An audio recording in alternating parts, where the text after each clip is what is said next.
안녕하세요. 이민자입니다. 이 시간은 전 민주당 대표 이해찬 사주를 한번 풀어보겠습니다. 사주는 임진년, 정미월, 정사일, 이민시에 해당합니다. 시는 저 나름대로 추정한 시간입니다. 먼저 사주의 오행을 분석해보면은 미월에 정화가 양투하고 또 사일이고 해서 화가 매우 태왕한 사주인 것입니다. 사주에 화가 많고 특히 비겁이 화인 경우에는 성질이 불같고 급한 편입니다. 사주에 화가 많으면 상대적으로 가장 필요로 하는 것이 수입니다. 사주에 연간에 임수가 진토에 뿌리 박아 건재하고 있는 것입니다. 그래서 이 사주는 수가 용신이 되고 수를 생하는 금과 수를 보호하는 목은 이 사주의 희신이 되는 것입니다. 그러나 수를 극하는 조토와 화를 생하는 목은 이 사주의 기신이 되는 것입니다. 이처럼 이 사주는 화가 태왕한 데 비해 금은 이 사주 어디에도 없습니다. 사주에 금이 없기 때문에 나와 상대에 대한 구분을 잘 인정하지 않습니다. 쉽게 말해서 너와 내가 하나라는 인식이 강하기 때문에 서로 엉키기 쉽고 상대의 감정을 잘 맞추지 못하여 남의 영역을 침범하기가 쉬운 것입니다. 금은 이 사주에서 재성에 해당하는 것입니다. 다시 말해서 죄가 없는 무죄 사주이기 때문에 책임을 지지 않으려는 성질도 있는 것입니다. 만약에 어떤 사람의 사주이든지 식상이 많고 재성이 없는 사람은 남자인 경우에 연애는 즐기지만 결혼에 대해서는 부담을 느끼기 때문에 결혼을 망설이거나 머뭇거리는 경향이 있는 것입니다. 이런 사주는 결혼을 하더라도 어쩔 수 없이 결혼을 한다는 것입니다. 왜냐하면 무죄 사주는 여자를 책임지려는 마음이 없기 때문인 것입니다. 이 사주의 용신은 임수이고 임진괴강에 임한 정관의 별이기 때문에 권력 의지가 매우 강하여 집단의 우두머리가 될 수 있는 그런 사주인 것입니다. 다만 이 사주는 임수 정관이 진에 임묘하고 있기 때문에 책임감, 법의식이 부족할 수 있고 자기 통제가 잘 안 될 수도 있는 것입니다. 그래서 어렸을 시절에 이런 것을 충분히 배우지 않는다면 사회에 폐악을 끼치는 존재가 될 수도 있는 것입니다. 특히 수는 암막 커튼과 같은 존재이기 때문에 더욱더 그러한 성향을 보일 수가 있는 것입니다. 대단한 에너지를 가진 사주인 만큼 잘 통제되고 정화되지 않으면 위험한 인물이 될 수도 있는 사주인 것입니다. 이 사주의 격은 미중 정화가 투관하여 비경격에 해당하는 것입니다. 비경격의 상신은 정관 임수가 되는 것입니다. 즉 격용신이 임수인 것입니다. 그래서 이 사주는 비견 용광격의 입격이 되는 사주인 것입니다. 비견은 정치 성향이 강한 편인 것입니다. 그래서 조직 단체 의식이 강하지만 자기 중심적인 것입니다.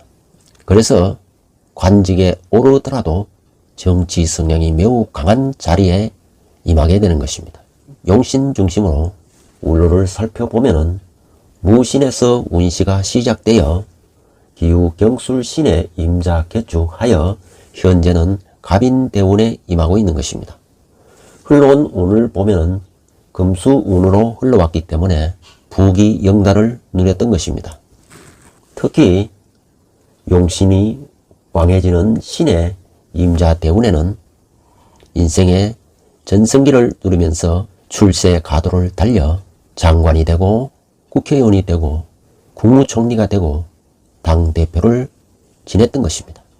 운시가 상관으로 시작되기 때문에 탈법, 위법의 길을 걸어올 수 있으며 법망에 걸려들지 모른다는 고민을 면하기 어려운 사주라 할 수 있습니다.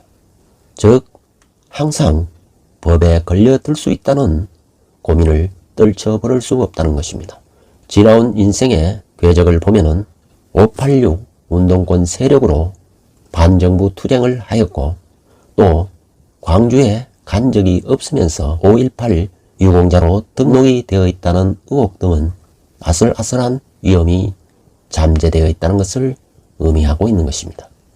이처럼 마음속에는 항상 조마조마한 마음이 있기 때문에 좌파 정권이 들어서면서 20년 장기 집권을 주장하기도 했던 것입니다. 그만큼 보수 집권이 두려웠던 것입니다. 그래서 보수 괴멸을 외치며 20년 장기 집권을 주장했던 것입니다.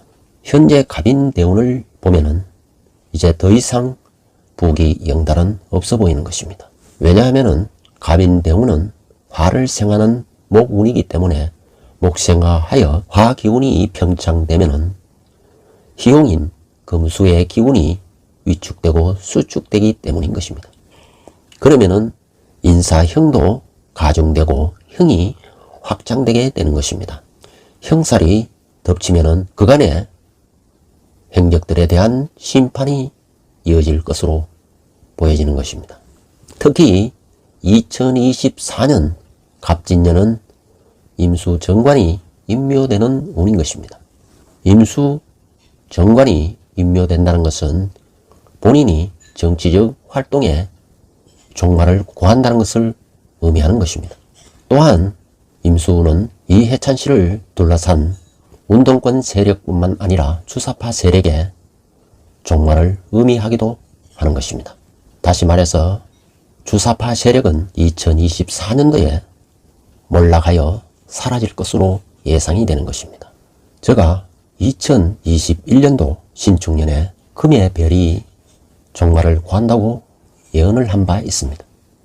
저의 예언 그대로 전두환 대통령과 노태우 전 대통령이 서거를 했던 것입니다. 마찬가지로 2024년도에는 주사파의 별들이 사라지는 운명을 맞이하게 될 것입니다. 사주를 좀 더 분석해보면 미월에 정사일로 태어난 사주인 것입니다. 미월 태생은 완성을 꿈꾸지만 완성이 어렵고 완성되지 못한 탓을 상대에게 원망하는 특성이 강합니다. 정사일주가 비급이 왕하고 화기가 강한 월령에 태어나 매우 신강한 사주가 되는 것입니다. 이처럼 화가 신강하여 성질이 불같고 급하기 때문에 버럭해찬이라는 별명이 붙었던 것입니다. 더구나 미월의 정사는 양인과 음인을 품고 있어 성격이 강렬하면서 난폭해질 수도 있는 것입니다. 정화는 물상으로서 장작불에 해당합니다. 일에는 매우 열정적이지만 매우 편파적으로 보는 시각이 있는 것입니다. 그래서 자신의 눈밖에 나는 경우에는 절대로 용서하지 않는다는 것입니다.